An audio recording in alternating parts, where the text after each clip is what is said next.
Friends, welcome to care साथी। तो ये है एवास गोल्ड 10 कैप्सूल, जिसके बारे में इस वीडियो में हम जानेंगे कि ये दवा किस काम में आती है, इस दवा के क्या उपयोग होते हैं और इस दवा के क्या फ़ायदे होते हैं, ये दवा कैसे काम करती है, इस दवा के क्या साइड इफ़ेक्ट होते हैं, ये दवा कैसे लेनी होती है। तो इस वीडियो से आप लोगों को एवास गोल्ड 10 कैप्सूल के बारे में पूरी जानकारी मिल जाने वाली है, तो प्लीज़ पूरा वीडियो देखिएगा। तो अब आइए वीडियो के टॉपिक की तरफ बढ़ते हैं। वीडियो शुरू करने से पहले हम आपको बताना चाहेंगे कि ये वीडियो केवल जानकारी के लिए बनाया गया है, तो आप इस वीडियो से केवल जानकारी प्राप्त करिए। हम अपने वीडियो के माध्यम से किसी भी तरह की दवा के इस्तेमाल को लेकर के सलाह नहीं देते हैं। तो अगर आपको किसी भी तरह की दवा का इस्तेमाल करना हो तो आप उसके लिए डॉक्टर से परामर्श करें, डॉक्टर की सलाह लें। और आपको बताना चाहेंगे कि अगर आपको किसी भी तरह की कोई भी स्वास्थ्य से संबंधित समस्या हो या कोई बीमारी हो तो उसके लिए आपको डॉक्टर से परामर्श करना चाहिए है और डॉक्टर की सलाह पर ही आपको अपना इलाज करना चाहिए है। और जो दवाएं आपको डॉक्टर प्रिस्क्राइब करें उन्हीं दवाओं का आपको इस्तेमाल करना चाहिए है। आप खुद से कभी भी अपना इलाज ना करें और ना तो अपनी मर्जी से किसी भी तरह की दवा लें, नहीं तो आपके लिए ये हानिकारक साबित हो सकता है। तो अब आइए वीडियो के टॉपिक की तरफ बढ़ते हैं, बात करते हैं इस दवा के बारे में। तो ये दवा किस काम में आती है, सबसे पहले इस पर हम चर्चा कर लेते हैं। तो ये दवा आमतौर पर हार्ट अटैक से बचाव के लिए इस्तेमाल की जाती है, मतलब कि हार्ट अटैक की रोकथाम के लिए इस दवा का इस्तेमाल होता है। इसके अलावा ये दवा ब्रेन स्ट्रोक यानी कि लकवा या फिर जिसको हम फालिज भी कहते हैं, तो ब्रेन स्ट्रोक के उपचार में भी इस्तेमाल की जाती है और ब्रेन स्ट्रोक से बचाव के लिए भी इस दवा का इस्तेमाल होता है। इसके अलावा अगर खून मोटा हो जाए और खून मोटा होने की वजह से ब्लड प्रेशर हाई हो जाए और ब्लड प्रेशर ज़्यादा होने की वजह से जो जटिलताएं पैदा हो सकती हैं, जो कॉम्प्लिकेशंस पैदा हो सकते हैं, उनका खतरा, उनका रिस्क अगर बढ़ जाए तो ऐसे में भी इस दवा का इस्तेमाल किया जा सकता है, क्योंकि ये दवा खून को पतला करने का काम करती है। या फिर अगर ब्लड क्लॉटिंग का खतरा हो या फिर अगर ब्लड क्लॉटिंग हो जाए, मतलब कि नस में खून का थक्का बन जाए, तो उसकी वजह से भी काफ़ी सारे कॉम्प्लिकेशंस हो सकते हैं, जैसे कि हार्ट अटैक आ सकता है, ब्रेन स्ट्रोक हो सकता है, किडनी में जाकर के अगर खून का थक्का इकट्ठा हो जाए, जमा हो जाए और किडनी को अच्छी तरह से खून की सप्लाई ना मिले, अच्छी तरह से ऑक्सीजन की सप्लाई ना मिले, तो उसकी वजह से किडनी का जो फंक्शन है वो ख़राब हो सकता है और उसकी वजह से किडनी की बीमारी हो सकती है या फिर किडनी फेलियर भी हो सकता है।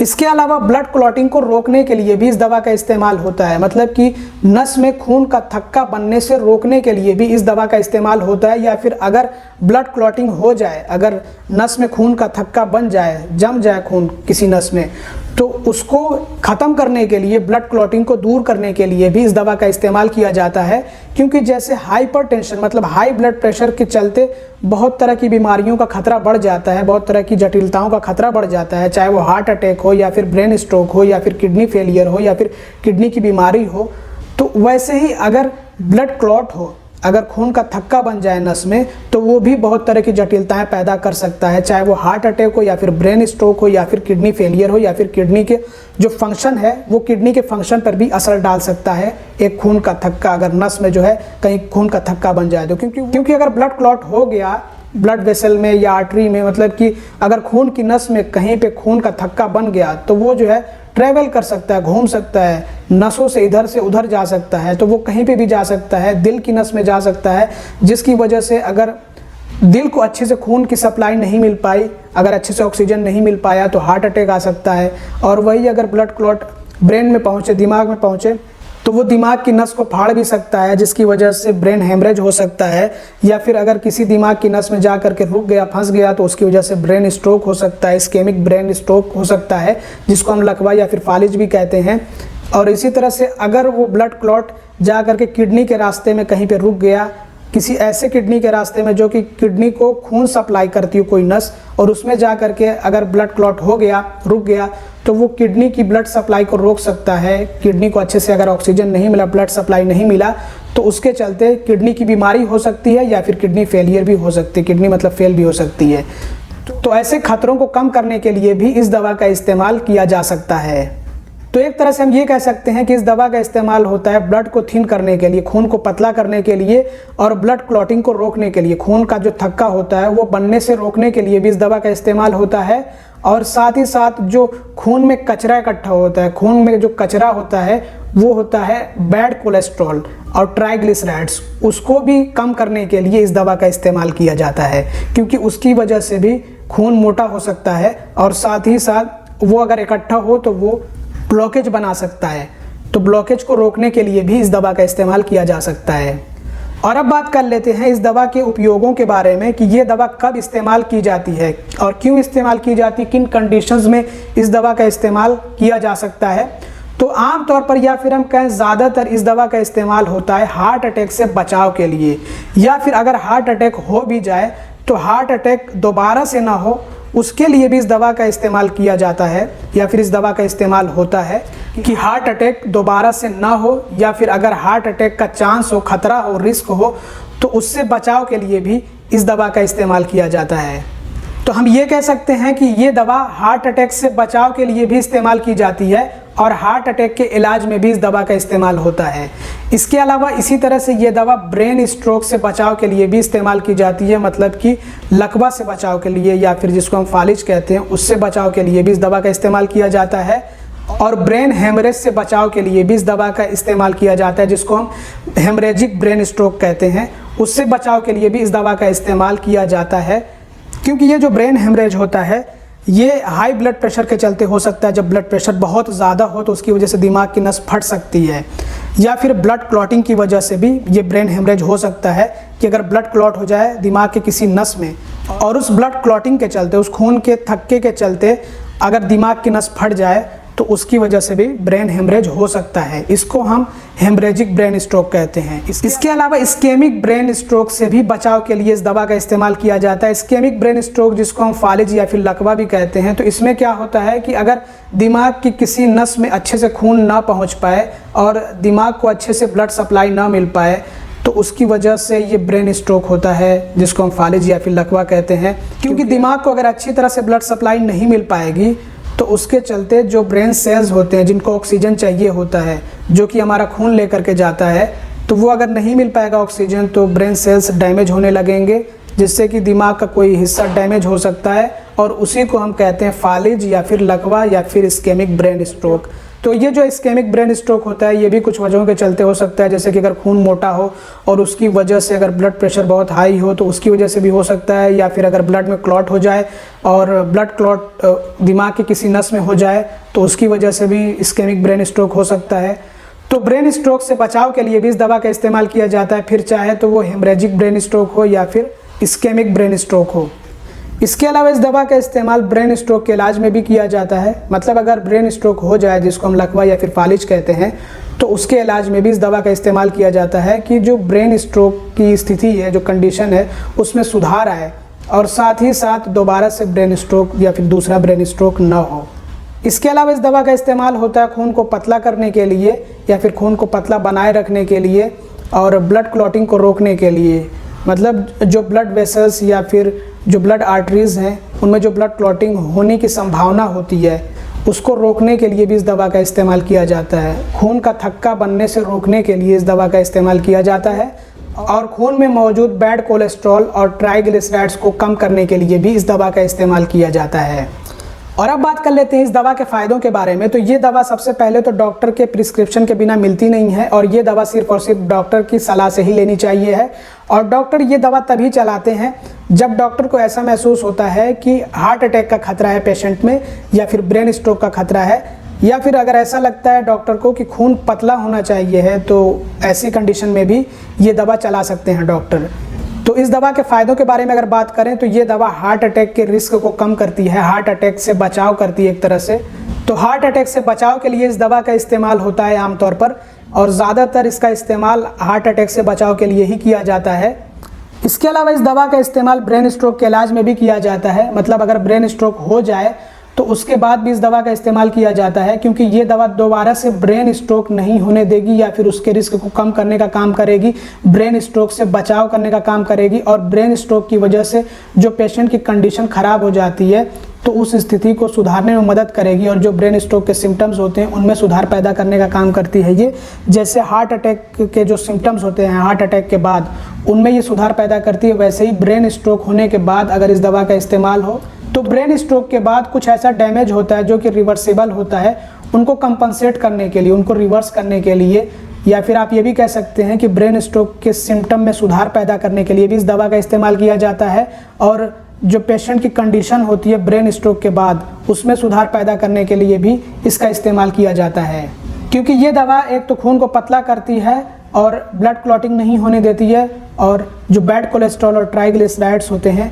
उनको भी कम करती है। तो इससे खून पतला होगा तो आराम से जो है बारीक बारीक और संकरी नसों में भी खून दौड़ सकता है, जा सकता है, ट्रैवल कर सकता है। तो इसके चलते जो दिमाग की संकरी नसें होती हैं, बिल्कुल पतली पतली सी नसें होती हैं, नाजुक सी, उन नसों में भी खून आराम से पहुंच सकता है।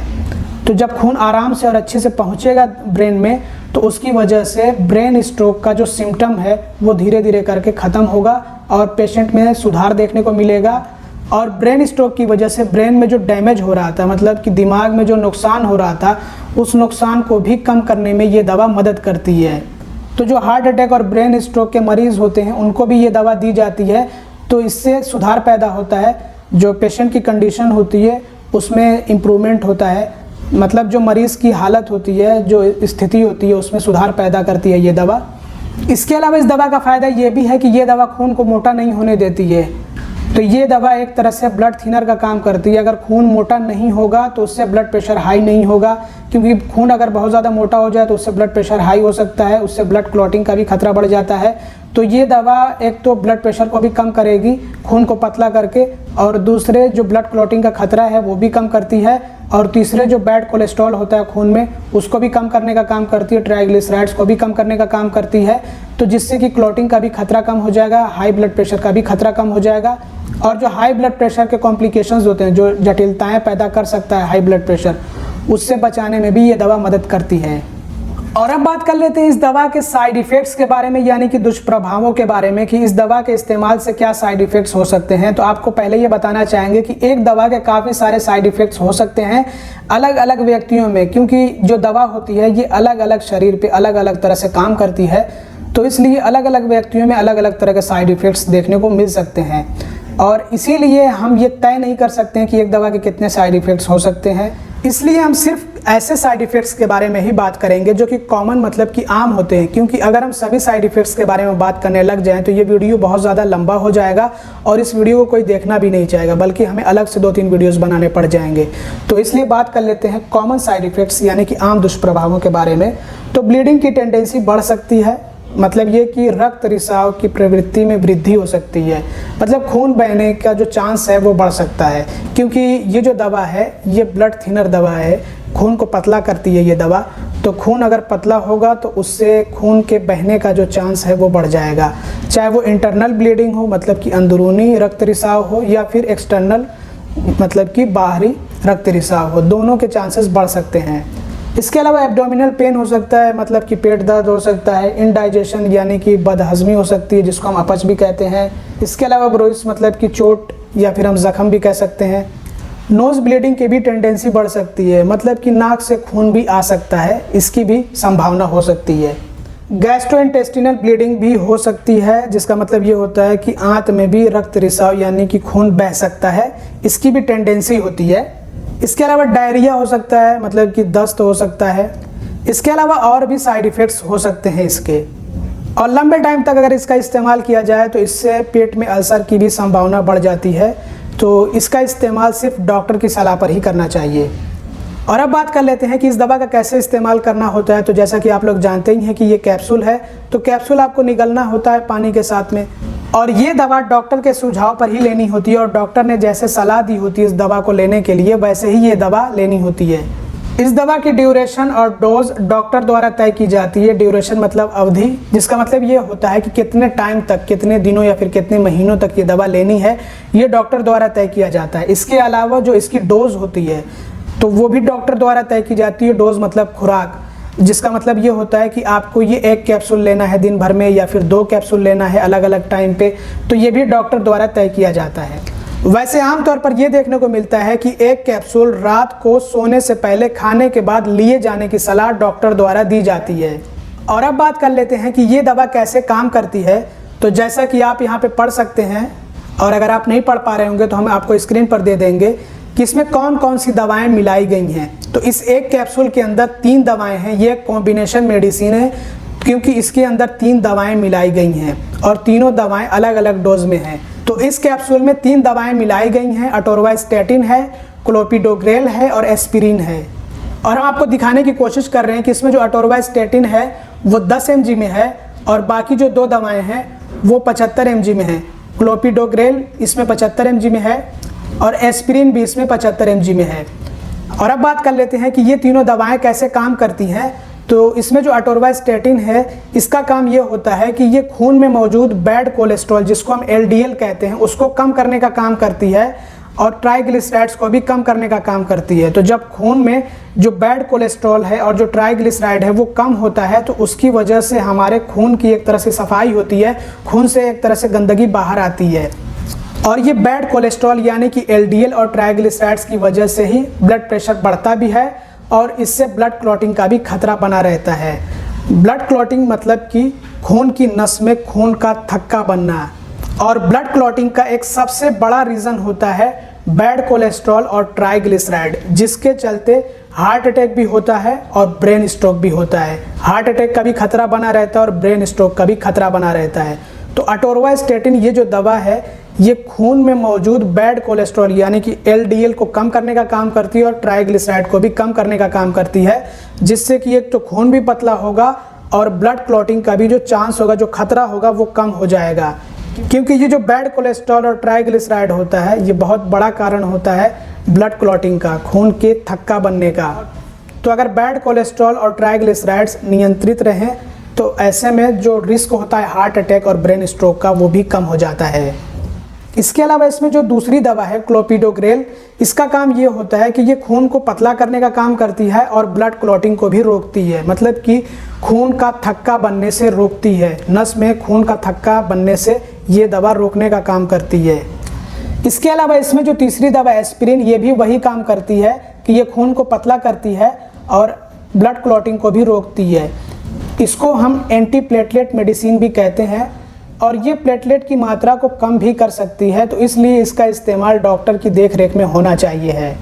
तो ये तीनों दवाएं मिल करके क्या करती हैं कि इसमें से जो दो दवाएं हैं क्लोपिडोग्रेल और एस्पिरिन, ये तो खून को पतला करने का काम करती हैं और ब्लड क्लॉटिंग को रोकती हैं, मतलब कि खून को थक्का बनने से रोकती हैं। और इसमें जो अटोरवास्टेटिन दवा है, ये खून में मौजूद गंदगी को साफ करने का काम करती है, मतलब जो बैड कोलेस्ट्रॉल जो LDL होता है उसको कम करती है, नियंत्रित करती है और ट्राइग्लिसराइड को भी कम करती है, कंट्रोल करती है। तो अगर ट्राइग्लिसराइड्स और जो बैड कोलेस्ट्रॉल है LDL, वो अपनी जो नॉर्मल रेंज है उसमें मौजूद रहे खून में, तो कोई दिक्कत नहीं है। तो अटोरवास्टेटिन क्या करती है कि ये खून की सफाई करती है और बाकी जो इसमें दो दवाएं हैं क्लोपिडोग्रेल और एस्पिरिन, ये खून को पतला करने का काम करती हैं और ब्लड क्लॉटिंग को भी रोकती हैं, मतलब कि खून को थक्का बनने से रोकती हैं।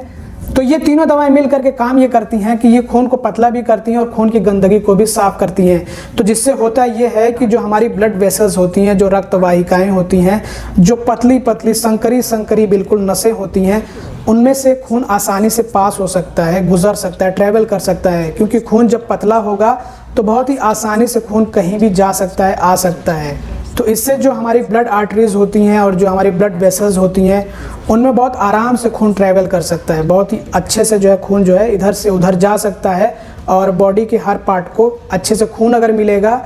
तो ऑक्सीजन भी अच्छे से मिलेगा और ऑक्सीजन मिलने की वजह से बॉडी के जो पार्ट्स हैं, सारे जो ऑर्गन्स हैं, वो अच्छे से काम करेंगे। तो इस दवा का जो मेन पर्पस होता है वो होता है हार्ट अटैक को रोकना, और हार्ट अटैक के इलाज में भी इस दवा का इस्तेमाल होता है और ब्रेन स्ट्रोक के इलाज में भी इस दवा का इस्तेमाल होता है और ब्रेन स्ट्रोक से बचाव के लिए भी इस दवा का इस्तेमाल होता है। तो दोस्तों ये था वीडियो एवास गोल्ड 10 कैप्सूल के बारे में। उम्मीद करता हूँ कि ये वीडियो आप लोगों के लिए हेल्पफुल और इन्फॉर्मेटिव रहा होगा। अगर आपको वीडियो पसंद आया हो तो ज़रूर से लाइक कर दीजिएगा, चैनल को सब्सक्राइब ना किया हो तो सब्सक्राइब भी कर दीजिएगा और इस वीडियो को ज़्यादा से ज़्यादा शेयर करिएगा। Thanks for watching, bye bye.